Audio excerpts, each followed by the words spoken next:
നാട്ടിൽ നിന്ന് പോകുന്ന ഇവിടെ എത്തിയതിന് ശേഷം കുറച്ച് റെസ്റ്റൊക്കെ എടുത്തു, ഫ്രഷപ്പായി 5 കഴിച്ച് ഞങ്ങൾ പുറത്തിറങ്ങിക്കാണ്. ഇന്ന് വീക്ക് ഓഫ് ഡേ ആണല്ലോ. അപ്പോൾ പിന്നെ നമ്മുടെ കൂടെയുള്ള ആളെയും കൂട്ടിയിട്ട് നമ്മളൊരു പാർക്ക് കാണാൻ ഇറങ്ങിക്കാണ്. ഇതിവിടെ അടുത്തായിട്ടുള്ളൊരു പാർക്കാണ്. പൊതുവേ ഹൈദരാബാദിൽ ഈ പച്ചപ്പും കാര്യങ്ങളൊക്കെ കുറവാണ്.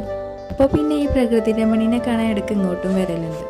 ഇവിടെ വന്നു കഴിഞ്ഞാൽ കുറച്ച് പീസ്ഫുള്ളായിട്ട് ഇങ്ങനെ നടക്കാനും പറ്റും, മൈൻഡൊക്കെ ഒന്ന് ഫ്രഷപ്പ് ചെയ്യാനും പറ്റും. ഹൈദരാബാദിൽ പിന്നെ കടലൊന്നും ഇല്ലാത്തത് കൊണ്ട് ഒരു കടൽ ഫീല് കിട്ടാനും നമുക്ക് ഇങ്ങോട്ട് വരാം.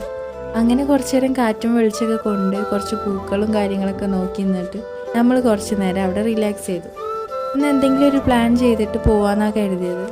പക്ഷെ കുറച്ച് നടന്ന് അങ്ങോട്ട് തുടങ്ങിയപ്പോഴത്തേക്കും മഴ തുള്ളിയിടാൻ തുടങ്ങി.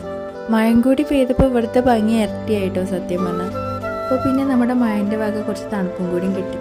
നമ്മളിവിടുന്ന് വേറെ എങ്ങോട്ടെങ്കിലൊക്കെ പോകാമെന്ന് കരുതിയിരുന്നു. പക്ഷേ മഴ കാരണം നമ്മൾ പ്ലാനൊക്കെ മാറ്റി തിരിച്ച് വീട്ടിലേക്ക് തന്നെ പോന്നു കേട്ടോ.